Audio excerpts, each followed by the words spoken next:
ready for Mr. Speaker?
I invite the member for Kelowna Centre to lead the House in prayer or reflection.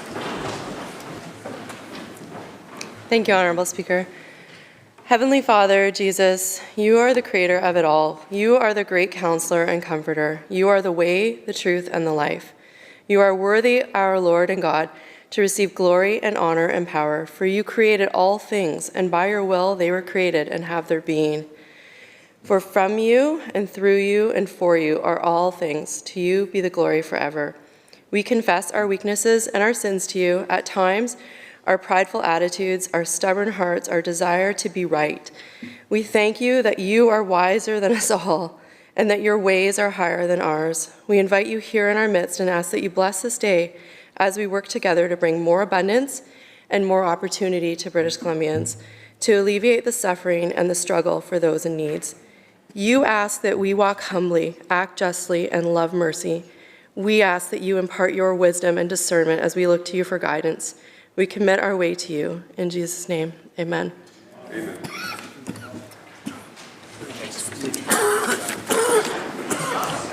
Introduction by members. And heal my friend Dave. Minister of Health. Thank you so much, Honourable Speaker.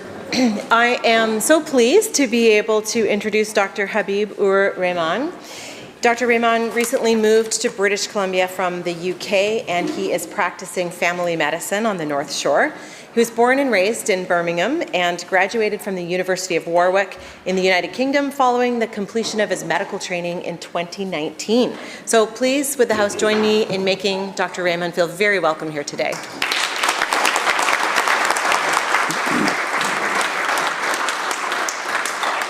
Member for Kamloops North Thompson.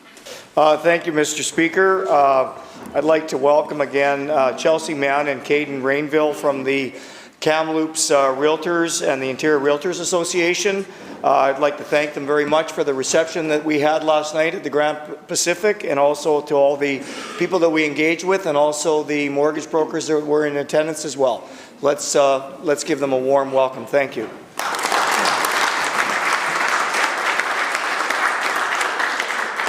Minister of Forest. Thanks very much, Mr. Speaker.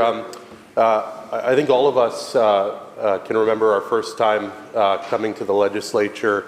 I remember coming as a little kid, being introduced by the former MLA from Langford, getting a chance to walk around this chamber in the House. I remember being up there and seeing the Minister of Energy. I think was just doing the Premier's estimates back then. That was a pretty special moment. And in particular, it's a special day for me to be able to invite two good friends, Jim and Alfie Bjorks from Langford. Alfie was the youngest volunteer on my campaign. There was a lot of rainy days in October, I think all members will acknowledge, and Alfie had a smile on his face every single time he was out lid dropping or door knocking with his dad. I'm really excited to have him in the House here today. He very well could be my replacement in Langford Highlands. John Horgan taught me find them young and mentor them and train them, and so we'll see how he enjoys question period today, Mr. Speaker. Will the House join me in welcoming Alfie and his dad Jim to the House today?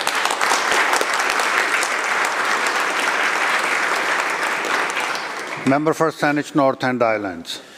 Thank you, Mr. Speaker. I'd like to welcome to the House Quiva, who is the daughter of our previous Chief of Staff and is here visiting with her school, Quamichin School. What a pleasure it is to have her today, and I hope you'll all join me in welcoming her and her school.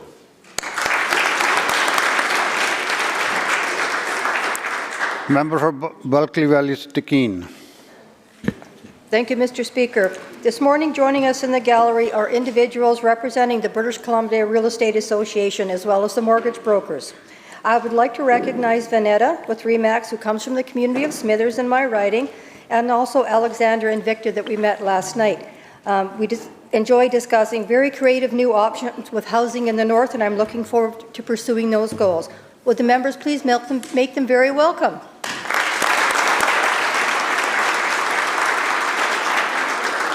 Minister of Jobs and Economic Development. Thank you, Honourable Speaker. It's my pleasure today to welcome a group of students from Lambrick Park Secondary School, part of School District 61, who are visiting us today. We're delighted to have them here to witness the important work that takes place in this chamber. I invite all members of the House to extend a warm welcome to the students and their teachers. Would the House please join me in welcoming them? Member for Richmond Queensborough. Mr. Speaker, we have the Stakeholders and Government Relations Committee of the Fraser Valley Real Estate Board in the gallery today, up there. The committee's chair is a friend of mine. His name is Gurdeep Sahota. He's accompanied by fellow committee members Sharon Grayson, Michael Kate, and Jamil Ahmad. May this House please make them welcome.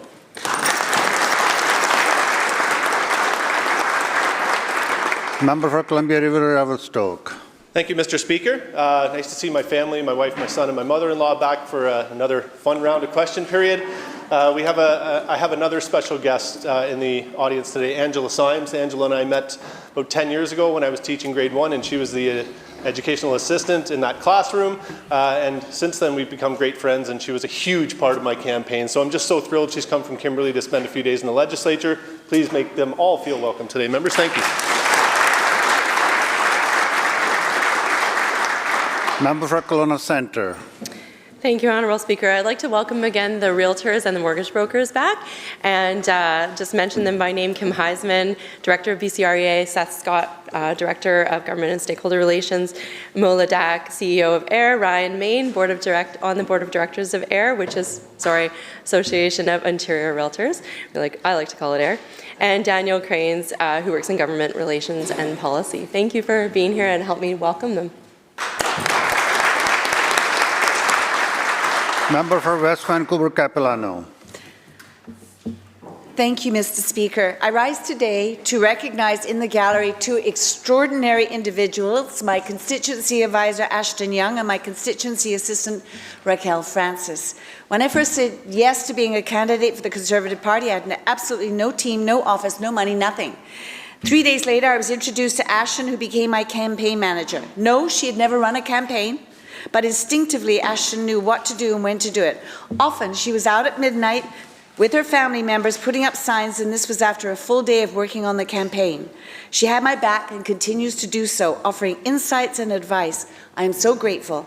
And now I have Raquel, who like me loves to be organized. My constituency office is just perfect. And please call my office if you want to hear a consummate professional answer the phone. I am so proud and relieved to have such wonderful women working with me to make this province a better place to live, work and play. Please, all members in the House, please give a warm welcome to Ashton and Raquel.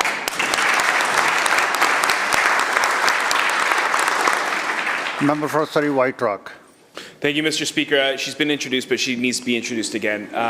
My constituent, Ocean Park resident, Sharon Grayson, I just want to quickly mention the work she's done for the realtors, but also the work she's done with Sir Optimus. We had a great event on Saturday, which my colleague from Surrey Cloverdale spoke at. So Sharon, once again, welcome to this House. Minister of Environment. Thank you, Honourable Speaker. Today joining us in the gallery are 15 staff from the Minister of Environment and Parks under the leadership of Tiffany Chartrand. Would the House please make us welcome our staff here today?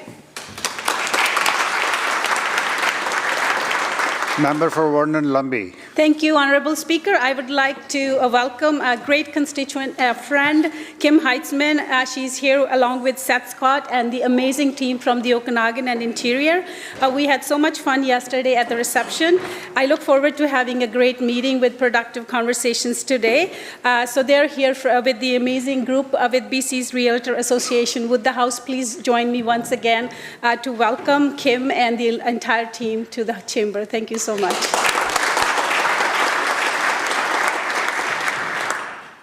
Madam Clerk. Introduction of bills. Statements by members. Member for Boundaries Milkameen. Thank you, Mr. Speaker. I rise today to recognize a major milestone in British Columbia's outdoor recreation community. It is the 60th anniversary of the British Columbia Snowmobile Federation. It was founded in 1965. The BC Snowmobile Federation is the oldest provincial snowmobile federation in Canada, older than even Quebec. For 6 decades, they have represented organized snowmobiling, advocating for safe, responsible, and sustainable access to our backcountry. This is an incredible achievement, and I'm proud to have been part of their journey. For 12 years, I had the privilege of working alongside dedicated volunteers from across this province. Individuals who give their time to ensure that this sport and our communities continue to thrive. Snowmobiling is not just a pastime. It is a key economic driver of our winter tourism economy. In 2018 alone, the industry contributed $299 million and supported over 4,300 jobs. That was done in a short 4-month window when many communities need that winter tourism. Snowmobile clubs in BC operate on a user pay fee system, ensuring that snowmobile clubs are strong, self-sustaining societies. The user pay system is designed to ensure that all funds collected are reinvested into club operations to maintain and continually improve trails and infrastructure. These investments benefit not only snowmobilers, but also many other outdoor enthusiasts who enjoy BC's backcountry. Each club operates as an independent, non-profit society, working tirelessly to enhance riding experience, promote safety, and support their local economy. Even after 60 years, the BC Snowmobile Federation continues to be a leader in the outdoor recreation sector. It remains relevant to their 59-member clubs, their 7,000 members, and the 43,000 riders in BC. On March 22nd, snowmobile clubs from across the province will gather in Squamish to plan for the future and celebrate this incredible milestone. Please join me in congratulating the British Columbia Snowmobile Federation on 60 years of success and in thanking the volunteers who make it possible. Here's to many more years of adventure in BC's great outdoors.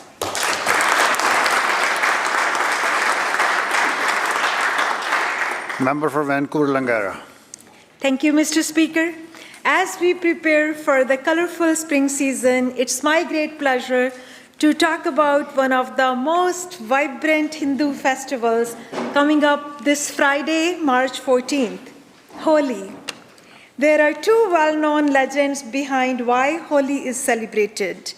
The first is the story of Holika and Prahlad, in which Holika, the evil witch, took the king's son Prahlad, a devotee of Lord Vishnu, into a burning fire.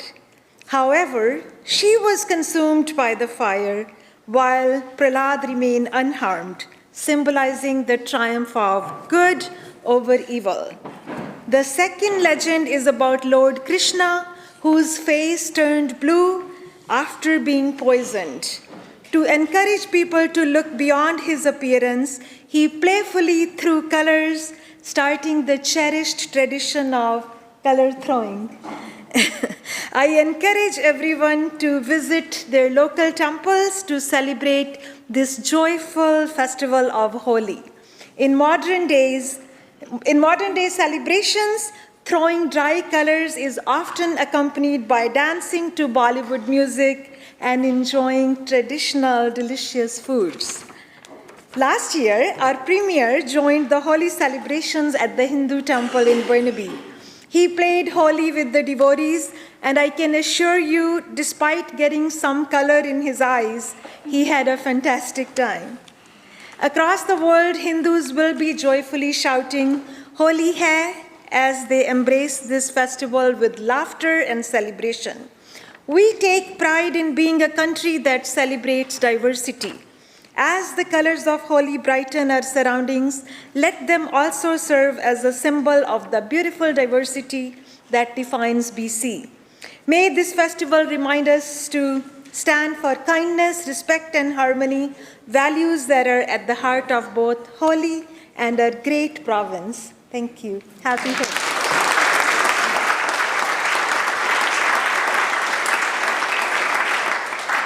Member for Kamloops Centre. Thank you, Mr. Speaker. In mid-December, Sun Peaks, indeed BC, and the whole ski world lost a true icon in Al Rain. Al was, as a young man, went up to the Yukon in 1960 to pursue banking. Got off the plane, as the story goes, in his Vancouver street shoes when it was 40 below, and decided after a couple of years that maybe coaching skiing out in Eastern Canada was more in line with where he wanted to pursue his passions in life. It wasn't long after that, from 1968 to 1973, that Al was actually the head coach of the Canadian Alpine ski team, where we saw immediate success and in fact pioneered things like wind tunnel technology for training the first in the world. From 1975 to 1980, Al was actually working with BC Ministry of Lands on the provincial ski area coordination program, and that has actually been widely cited as the framework that created the ski industry in BC, especially on such a large commercial scale. He went on to be one of the main people to develop Whistler into what we see today, and as he felt that that challenge was coming near an end, he went to Sun Peaks to apply his talents there in terms of development of that ski hill, but also becoming its first mayor. And Al, from 2010 till now, from incorporation till now, really did bring Sun Peaks forward in leaps and bounds and was a true community spirit. From the health center to school, anything that he was getting a no of, he found a way to work around and get the community on board to bring forward for the betterment of Sun Peaks and the surrounding area. He's obviously dearly missed by his wife Nancy Green-Rain, who is of course Canada's female athlete of the century, all his children and family and grandchildren as well. He will be sorely missed, and if any of us in this chamber could dare to have even close to the legacy that Al Rain has left behind, you would say you had a life well lived. So thank you for this time.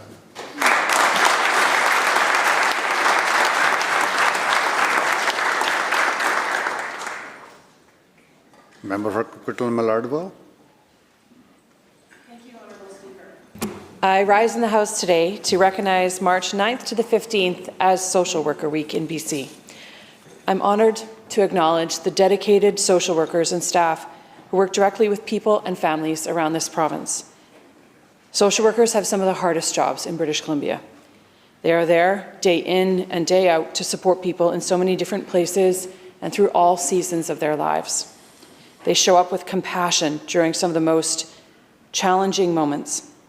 They are there when no one else is around to answer the call, to support, protect, and guide the most vulnerable among us. And they are also there to celebrate. When a family is strengthened, when a community is reunified, when a culture is welcomed, a child is matched through adoption to a family that will lift them up and help remove the barriers to their success. When foster parents share how a child or youth is thriving, or when a child becomes an adult who is ready to find their own path. They are there in reconciliation. They are working with Indigenous communities, learning about distinct cultural values and practices, and recognizing Indigenous law.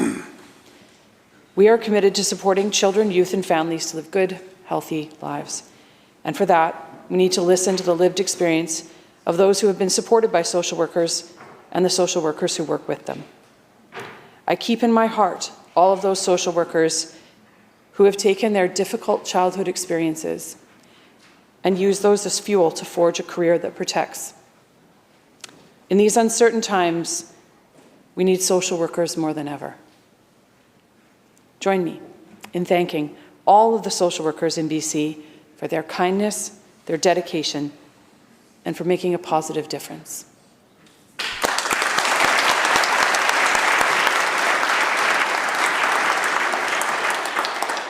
Member for Surrey South. Mr. Speaker, on Saturday, February 22nd, I had the honour to help officially open Generations Care Medical, a dream of Dr. Ahmad Rashid and Dr. Atia Wahid that they have brought to life right in my riding of South Surrey. Driven by local critical healthcare needs, they decided to establish a family physician clinic in the South Surrey White Rock community. The community has experienced significant population growth in recent years, leading to increased demand for healthcare services. Traditionally underserved in terms of healthcare facilities, many residents of the region have had to travel long distances for medical care.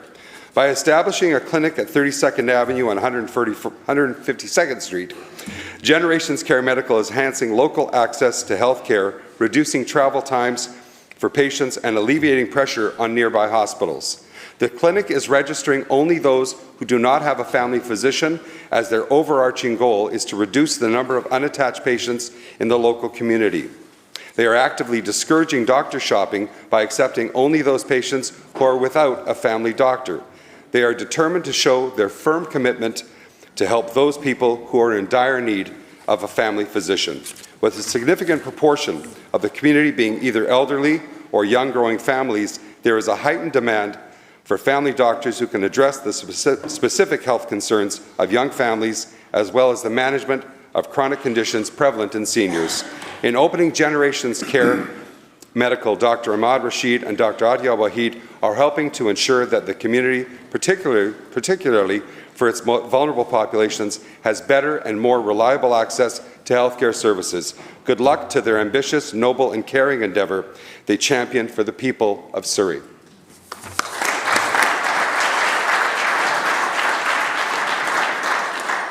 Member for Cowichan Valley. Thank you, Honourable Speaker. Last Friday, I was very happy to visit my friend Fantoma de Saval at Nourish Cowichan and see firsthand the incredible work this organization is doing to support children and families in our community. Nourish Cowichan has been an essential force in addressing food insecurity for children in our community. What began as a trial in 2016 quickly grew into a full-fledged breakfast program by 2017. By May of that year, they were already serving 4 schools. Today, Nourish Cowichan supports 23 schools in the Cowichan Valley School District and is expanding to 10 more in the Pacific Rim School District. The impact of this organization cannot be overstated. Last year alone, they distributed 17,000 food hampers to families in need. And this year, the number is expected to rise to 19,000. This commitment to ensure that no child goes hungry extended beyond breakfast, providing lunch, snacks, and weekend meal programs.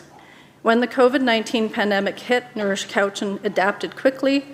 They shifted focus to food hampers, recognizing the need for consistent, nourished meals for families struggling with economic hardship. Thanks to the team of around 70 volunteers, along with 3 full-time and 3 part-time staff members, they have been able to expand their vital work. At its core, Nourish Cowichan embodies community care It is about more than just food. It's about giving the children the nourishment they need to learn, grow, and thrive. As the program continues to expand, its mission remains clear. No child in our region should have to face hunger. Thank you, Honourable Speaker.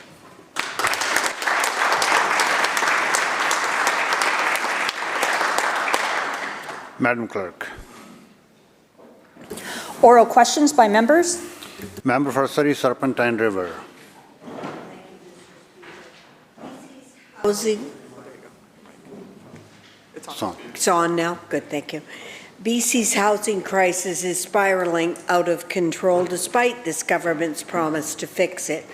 In Surrey, the cost to buy a house has increased by 46%, a townhouse by 53%, and a condo by 67%. How does the Premier explain to the people of Surrey that instead of delivering lower costs, he's put housing out of reach for the next generation?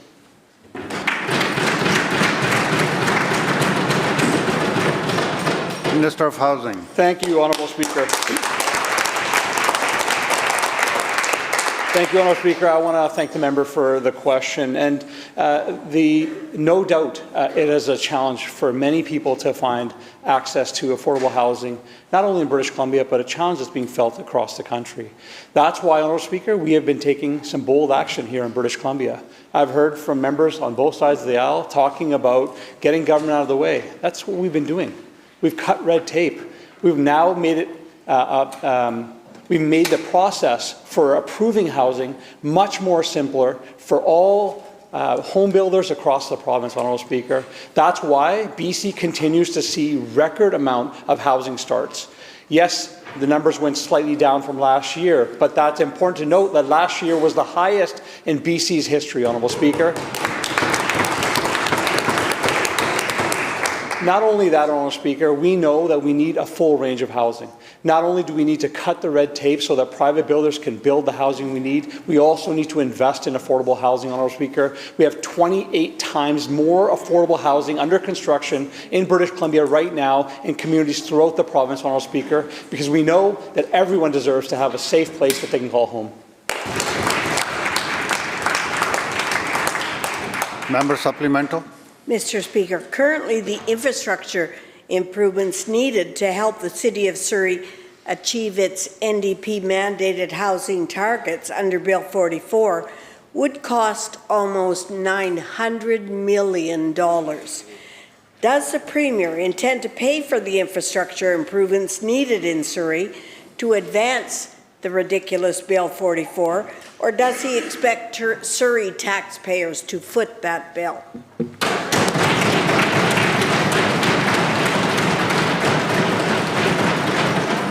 Minister. Thank you, Honourable Speaker. I want to thank again the member for the question. And no doubt, in order to have housing, we need to ensure that we have full livable communities. That's why we invested last year $1 billion in our local governments to ensure that they had the dollars to invest in infrastructure, in amenities, in parks, anything that the communities feel that is important for them. In the case of Surrey, we provided them $90 million. To date, the City of Surrey has not made public where those $90 million are going to be used, what amenities they're going to, what infrastructure it's going to. I certainly hope that they make that public, and we're going to continue to be there as a partner to support them when they do make those investments public, Honourable Speaker.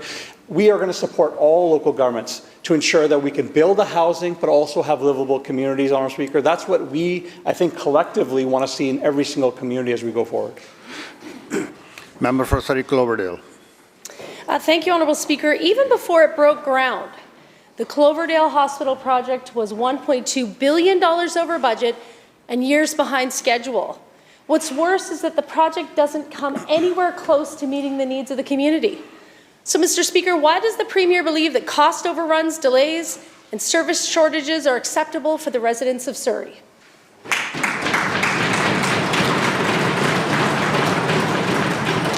Minister of Infrastructure. Thank you so much, Honourable Speaker. It is true. The costs of construction are going up, not just here in British Columbia, not just throughout Canada, but all throughout North America and indeed in many parts of the world. That being said, however, we also know that population growth here in British Columbia and in communities like Surrey demand that we continue our work to deliver the infrastructure and the services that they need. The member is quite right that a single hospital project is not going to meet all of the needs of Surrey, and that is why we are taking action to deliver for people of Surrey not only the new hospital and a cancer center which is under construction now with a second emergency room for Surrey, as well as a new tower for Surrey Memorial Hospital, a new kidney and cardiac care at Surrey Memorial, a new medical school to train the next generation of family doctors in Surrey. That first class will be starting in fall 2026. There's so much more work that has to be done for the community of Surrey, and we're committed to doing just that. Member supplemental. Thank you, Honourable Speaker. Great to hear the Minister acknowledge that the NDP is not keeping up with our population growth. And I should note here that Vancouver's St. Paul redevelopment is going to add 548 beds to that hospital, but the delayed and over-budget Cloverdale Hospital only adds 168 beds for medical care in Surrey. Surrey's on pace, Mr. Speaker, to have the largest population in our province by 2027. Why does the Premier think BC's soon-to-be largest city deserves significantly insufficient health care?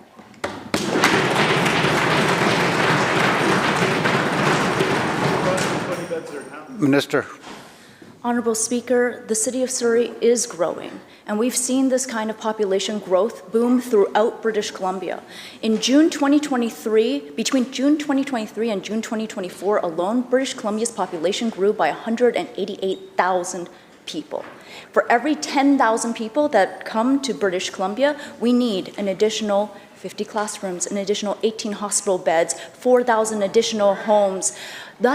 These type of growth numbers are extraordinary, and absolutely very few jurisdictions are able to keep up with that massive amount of growth. The good news is we are well underway on the services that will support people in Surrey, and that is after many years of the Leader of the Opposition, when he was in government, ignoring the needs of Surrey, creating a massive infrastructure deficit.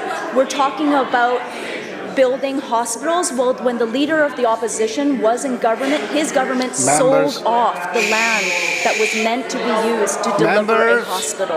That set us back by a significant margin. That work is being done right now. And our government will continue to do that work for the people of Surrey.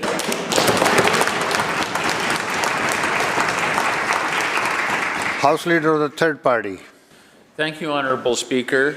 Amidst tariff threats, the government has tasked the province to buy BC.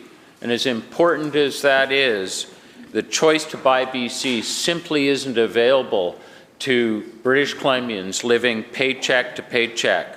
Despite being one of the wealthiest provinces in Canada, 17% of British Columbians face food insecurity, and food prices are projected to increase by 5% in 2025. This government has put too much responsibility on its citizens for the tariff response. Through you, Honourable Speaker, to the Minister of Poverty and Social Development, what tangible supports will this government introduce so that British Columbians can do their part and can afford to feed themselves and their families with groceries made in BC? Minister of Social Development and Poverty Reduction.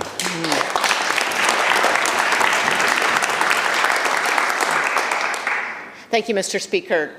Grateful to the member opposite for raising the concern that we feel in every community and in every province in the country as well, that the increased cost of food because of global inflation, interruption from things like the Ukraine war has shot up the cost of food. This has been a tremendous pressure on families, and it tells us again and again that everything we can do to invest in British Columbia and grow more of our food vitally necessary. And so I'm grateful to the cross-government focus on this work.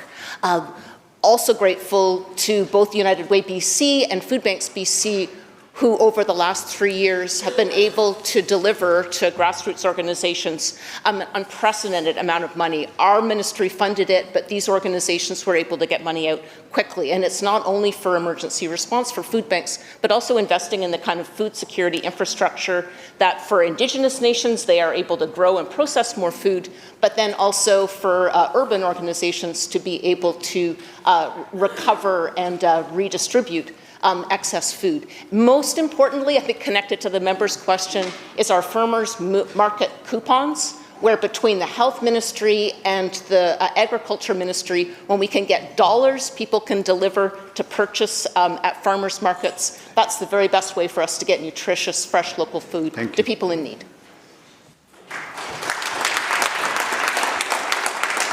Member supplemental. Thank you, Honourable Speaker. While I appreciate the response, British Columbians need and deserve more right now. This government has estimated that tariffs could lead to a cumulative loss of $69 billion in economic activity in the province in the next 3 years and 124,000 job losses. Our local businesses are particularly vulnerable. It's irresponsible for this government to continually push Buy BC without ensuring that our BC businesses are protected and supported.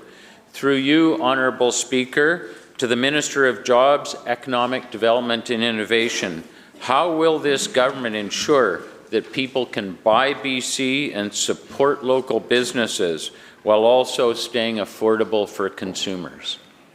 Minister of Jobs and Economic Development. Thank you, Honourable Speaker, and thank you, Member Opposite, for the question.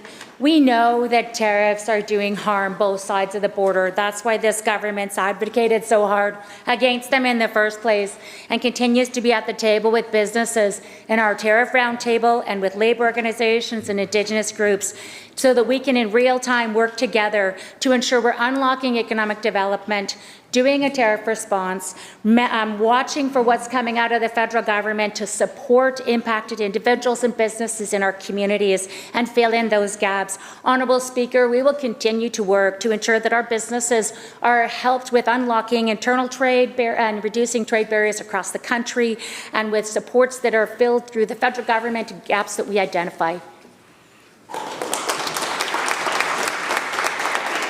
Member for Surrey White Rock. Thank you, Mr. Speaker. For the last number of years, the Fraser Health Authority has been in complete chaos. 18-hour waits, pediatric care in portables, and unsafe working conditions for our frontline workers. 2 weeks ago, we saw the immediate departure of CEO Victoria Lee. Some people would say that was long overdue. My question is a simple one to the Minister of Health. Does the Fraser Health Authority Chair, Jim Sinclair, have the full confidence and support of this minister?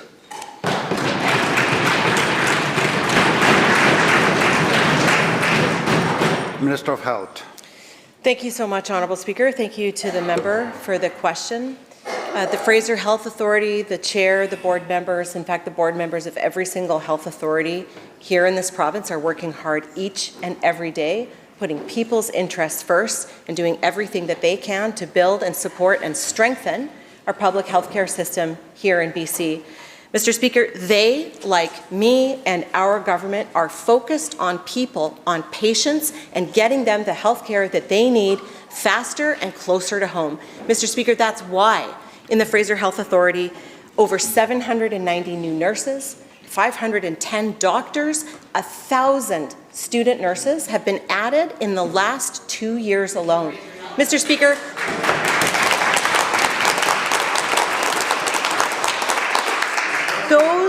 those healthcare workers added in Fraser Health alone, they're not just filling vacancies, they're new positions, because we know we need these people to help us deliver healthcare for people faster, better. It is work that I and the Health Authority are not going to stop doing. Surrey White Rock supplemental. Okay, so I think in that non-answer there was a pretty clear answer in that, if that makes any sense. The fact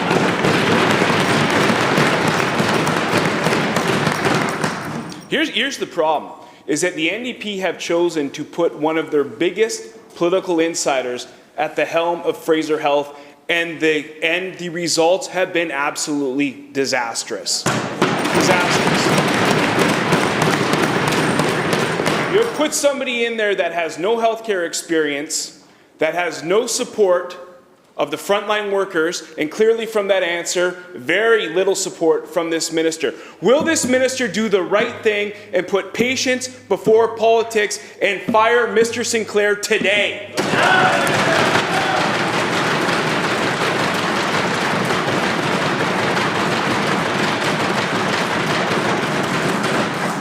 Simple question.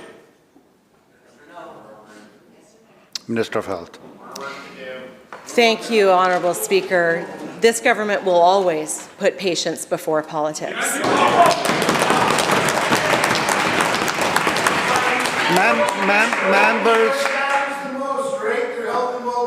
Member, would you like to stand up and ask question? If not, please stay quiet. They won't let them. Wait for your turn. Minister will continue. Thank you, Mr. Speaker. We'll always put patients before politics. That's why, with Surrey being one of the fastest growing communities in British Columbia, we have continued to take action to invest in new infrastructure, new hospitals. The Minister of Infrastructure listed.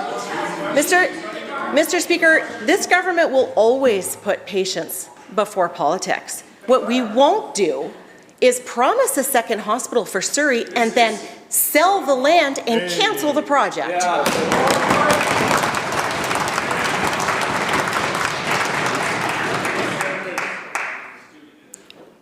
Member for West Vancouver Capilano. Thank you, Mr. Speaker. Under this government, Surrey School District has more portables now than ever had before, many of which are sitting empty on playgrounds and fields.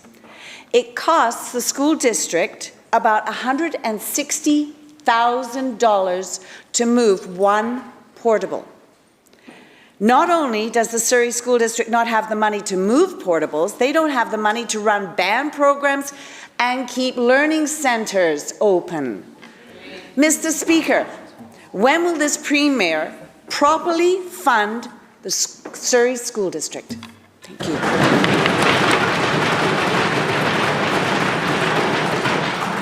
Minister of Education. Thank you, Honourable Speaker, and I want to thank the member for the question. We in our government absolutely want to make sure that all students across the province have all the tools they need to thrive, and that includes in growing districts like Surrey. Surrey School District has over $1 billion in operating budget this year, which is a 62% increase from when we formed government in 2017, going up from $641 million. School districts all across the province are going through their budget process right now and making those decisions on what is best for their community. And those budget decisions rest solely within the school districts. We in our government are going to continue to invest and increase investments in education year after year after year. And we won't stop, Honourable Speaker, because we believe in investing in education and making sure our students have the supports they need to thrive.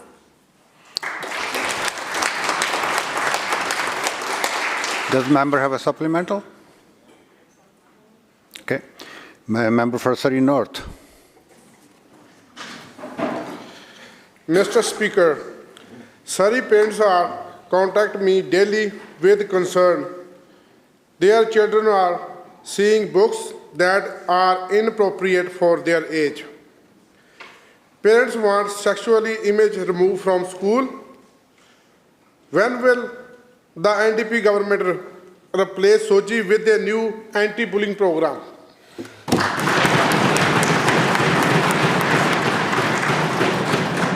Minister of Education. Thank you, Honourable Speaker, and thank you for the member for the question. I hear the concern in his voice. I absolutely agree with the member that any materials that are provided in school absolutely need to be age appropriate. I am committed to making sure that students get the best education possible in an age-appropriate way and ensure that schools have access to resources that they need and that kids have accesses to the resources that they are looking for and that information that they're looking for in an age-appropriate manner. I have directed the ministry to work towards a provincial framework that includes specific criteria ensuring age-appropriate materials are in schools, and I thank the member for the question.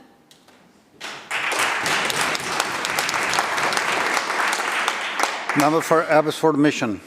Mr. Speaker, according to Childcare BC, Surrey only has 683 $10 a day childcare spaces available. That's 683 spaces for a city with 94,000 children. Does the minister think that this is good enough?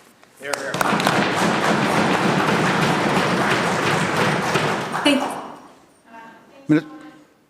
Minister, go ahead. Apologies, Speaker. Thank you, and thank the member for the question. It is so important that we increase childcare spaces all over the province, which is exactly what our government is doing. We have opened tens of thousands of new spaces in not-for-profit, public daycare, and before and after school spaces in every corner of this province. We are on track to meet our federal target for $10 a day daycare of 20,000 spaces next year. You know, Honourable Speaker, when we take a look at what our government has done to make sure that not only are we expanding spaces across the province, but we're making them more affordable, we continue to invest in childcare in significant amounts. We have been able to reduce childcare fees for up to $1,250 a month per families. This is huge, Honourable Speaker. Not only do we need to ensure that we've got the spaces, we need to make sure they're affordable, and that is what our government is doing.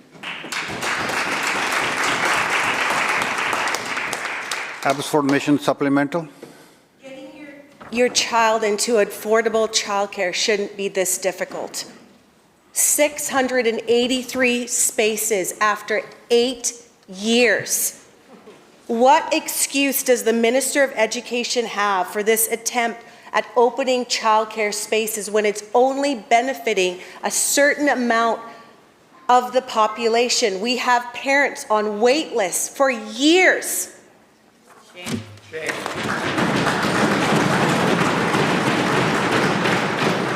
Minister of Education. Thank you, Honourable Speaker. And I want to take the member down a little walk of the history of the Leader of the Opposition before I start my answer here, because you know, the Leader of the Opposition, when he was in government, he cancelled our $14 a day childcare program that we had in this province. Significant, Honourable Speaker. I can only imagine where we would be today if that $14 a day hadn't been cancelled by the Leader of the Opposition in his government. We have tripled the number of new spaces that are funded here in our province. We've increased spaces by over 40,000. We are reducing fees for families by up to $1,250. Many families paying zero. The average across the province right now is $17 a day, down from $42 when we formed government. Honourable Speaker, these are significant investments. We are reducing wait times, we are increasing spaces, we're making it more affordable, and we are going to keep working on childcare because we know that families count on this service across the province. Thank you, Minister. And unlike the Leader of the Opposition, we'll keep investing, not cutting.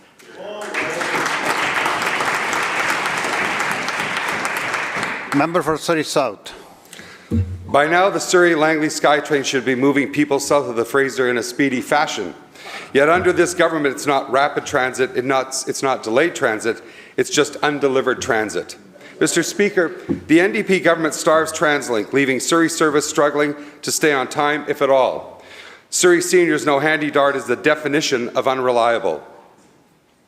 If they can't handle the day-to-day, Mr. Speaker, it has been 5 years. Why should the good people of Surrey trust the NDP to deliver a SkyTrain on budget by 2030, by 2050, in their lifetime? All right. Minister of Transportation.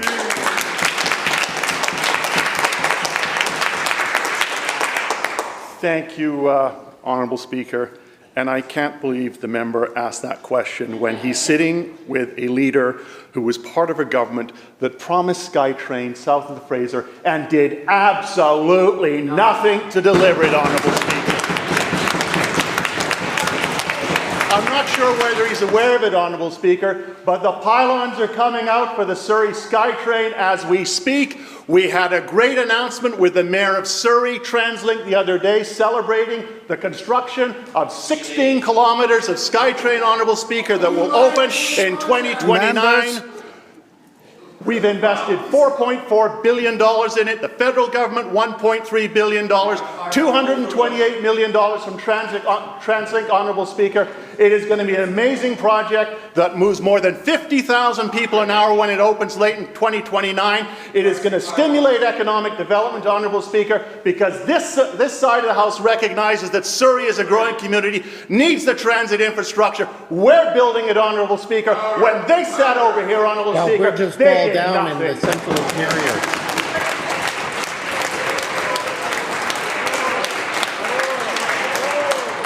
Member for Surrey Panorama. Mr. Speaker, we've come to learn that the South Surrey White Rock Learning Centre is closing its doors due to lack of funding. I've gotten to know these kids personally over the past year, so it's very personal to me. Mainstream schooling just isn't an option for some of these kids to keep their educations going. It's never the wrong time to do the right thing. So will the Premier commit today to keep the Learning Centre open?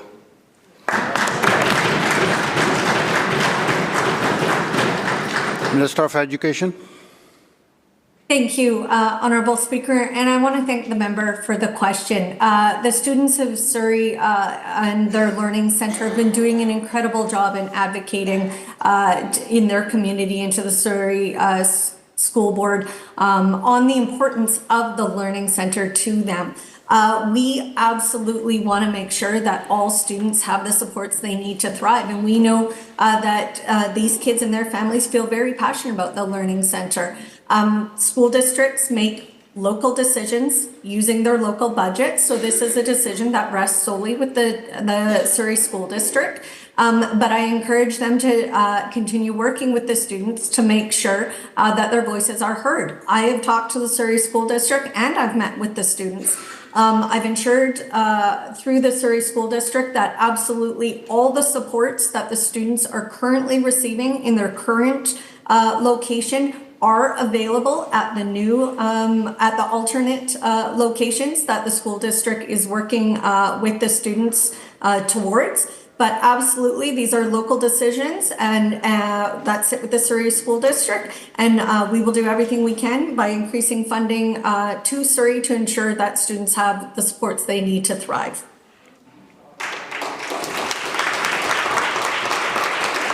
Member for Kamloops Centre. Thank you very much, Mr. Speaker. We heard today that the government was talking about new spending on infrastructure in Surrey on the second tower of the Surrey Memorial Hospital as well as school capital. Let's wait for the questions. Can the government please point us to the page number in the budget where any new school capital at Surrey Memorial budget is?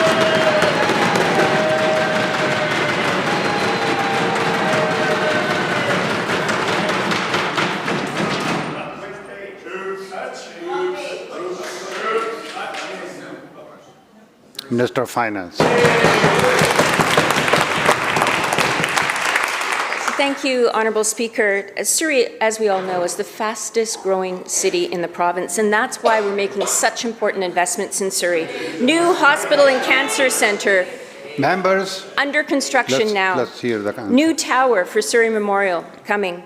New kidney and cardiac care centre at Surrey Memorial, Honourable Speaker. Construction on Surrey-Langley SkyTrain well underway, as we just heard, Honourable Speaker. Building more schools and classrooms Snoqualmie Elementary construction underway in the budget, 655 seats, adding new spaces for 500 more students at Kwantlen Park Secondary, Honourable Speaker, and so on, and so on, and so on. Importantly, also to support Surrey and many other areas of the province, we are doubling the number of police recruits into the Justice Institute, Honourable Speaker. There are so many supports for Surrey in this budget, and we're very proud to do the work. Member has supplemental. Thank you, Mr. Speaker. It was a pretty straightforward question. Name the pages that the new spending is in this year's budget for Surrey, for schools, and for the Second Memorial Hospital Tower. None. And that is the problem, what we've heard today of every topic relating to Surrey, but Surrey is just a microcosm to this whole province, Mr. Speaker. You could take the same questions we asked today about Surrey and their schools being under siege, their health authority not running properly, projects being delayed or behind schedule, projects announced that actually don't have any funding on them in the budget.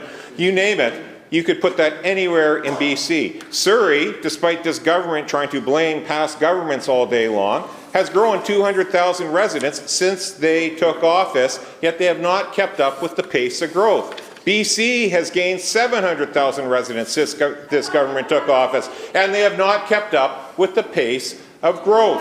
So again, Mr. Speaker, Member has the floor. Given that the only capital spending we can find in this budget is an increase to capital spending which actually covers the cost overruns of the current projects that are out there by this government, when can the residents of British Columbia, or the residents of Surrey, can actually expect meaningful and tangible improvements to the services they rely on every day under this government?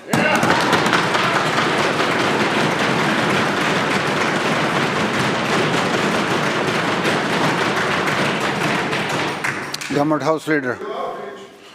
Government House Leader.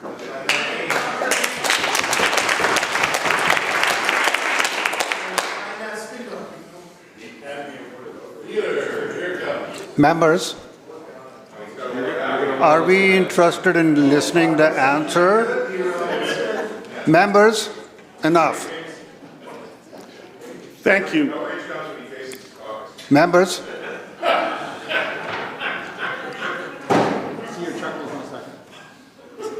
Minister. Thank you, Honourable Speaker.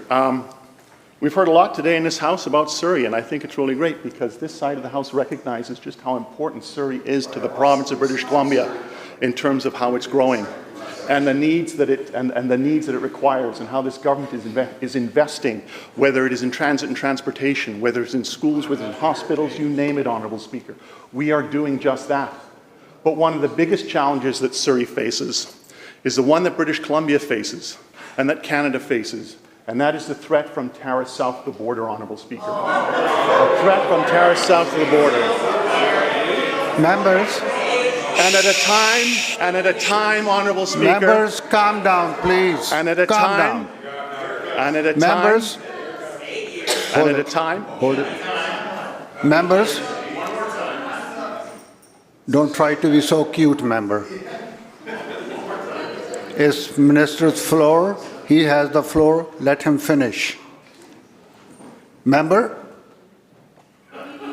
I heard what you said. Would you stand up and withdraw that word, please? Minister will continue. Thank you, Honourable Speaker. And at a time in this country when we should all be standing together, united, as Canadians, it is so disappointing that there are still members in this House on the other side who want to side with those who undermine Canadian sovereignty by standing with those. Again yesterday, Honourable Speaker, Surrey Panorama doubled down, criticized Doug Ford for standing up for Ontarians, standing up for Canadians. We stand with Doug Ford, we stand with Canada and Canadians. We will always do that, Honourable Speaker.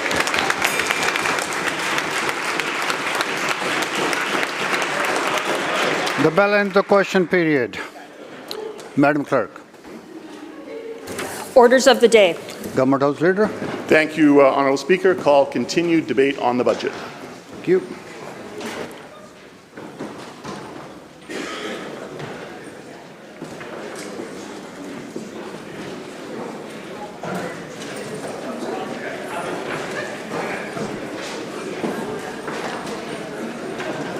Members.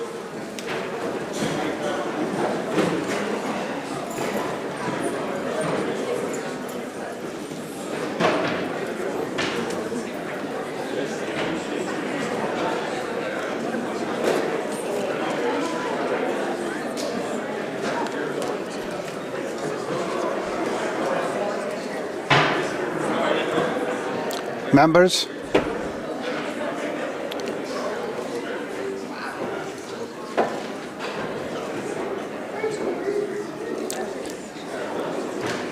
Member for Burnaby South, Metrotown. Yes. Yeah. Member for Burnaby South, Metrotown will continue. Thank you. Member for Burnaby South, Metrotown, you got the floor. Thank you. Thank you, Honourable Speaker, honourable members and colleagues and fellow British Columbians. It is a deep honour to rise in this House today to speak on budget. And standing here in this historical chamber as the elected representative of Burnaby South Metrotown, it fills me with an immersed gratitude and a profound sense of duty. First of all, I want to extend my sincere thanks to you, Madam Speaker, for your leadership in guiding the deliberation on this House with fairness and dignity, and to my colleagues on both sides of the chamber. I appreciate the dedication and passion that each of you bring to public service. No matter our differences in policy or approach, I recognize that we are all here for the same reason, to serve the people of British Columbia. I also want to take the moment to thank the people of Burnaby South Metrotown for placing their trust in me, to every resident who took the time to vote, to engage in the democratic process, and to share their hopes and concerns of our community. And I'm here because of you, and I will never take your trust for granted. Representing our diverse and vibrant riding is a responsibility that I take with the utmost seriousness, and I pledge to work every day to ensure that your voices are heard in this House.